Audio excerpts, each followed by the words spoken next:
Hi, I'm Timothy Riley, and this is my video review of Fiskars StaySharp Reel Mower. Before we get into details about the mower, well, here are all the components, plus my dog. Now I'm going to put it together and time it and see how long it takes me.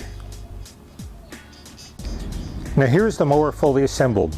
It took me about 15 minutes. I'm not the world's handiest guy, so I imagine it could take other people as little as 10. I give the instruction book an A. It was finely detailed, extremely well illustrated, and written professionally, which is something I don't see often enough these days.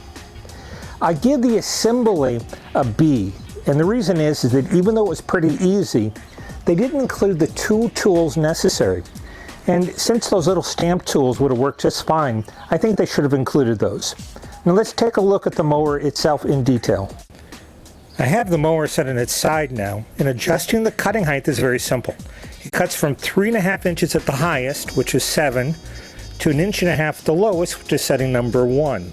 All you do is you pull up in the pin and move the wheel. I'm going to set it right in the middle there at 4.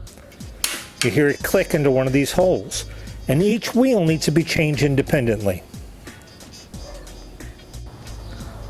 While the mower is still on its side, you'll see that the blade of the reel does not make contact with this bar, unlike other designs, which will keep the blade sharper for a much longer period of time.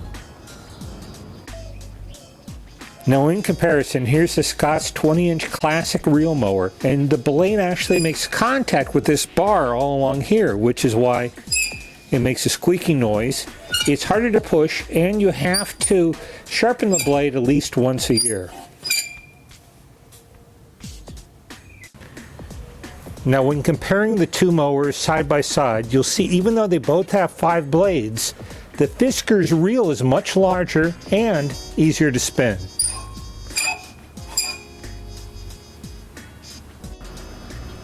Now for those of you who aren't real familiar with the effects of a rotary mower versus the effects of a reel mower, a rotary mower is a lot like this cleaver. It hits the grass from the side and knocks off their tops. Now that's fine for coarse grass, but for very fine grass like this Bermuda, it can knock it down and kind of leave a jagged edge. Whereas a reel mower is much more like a pair of scissors, where it just snips off the top of the grass, leaving a clean, even edge. So this is definitely quieter than the Scott's and easier to use, easier to push. I think I'm going to replace my Scott's with this mower. I'm very happy with it. Now if I had to choose, I'd probably choose Fiskars' higher end model. I think they call it the Max, because it cuts more to the edge of the wheels and has a little wider cut. But I'm very happy with this. I'm going to be using it for quite a while. I think it'll require less maintenance, and it seems like a very well built unit. I give this mower 5 stars, and I hope that this review has been helpful to you. Thank you.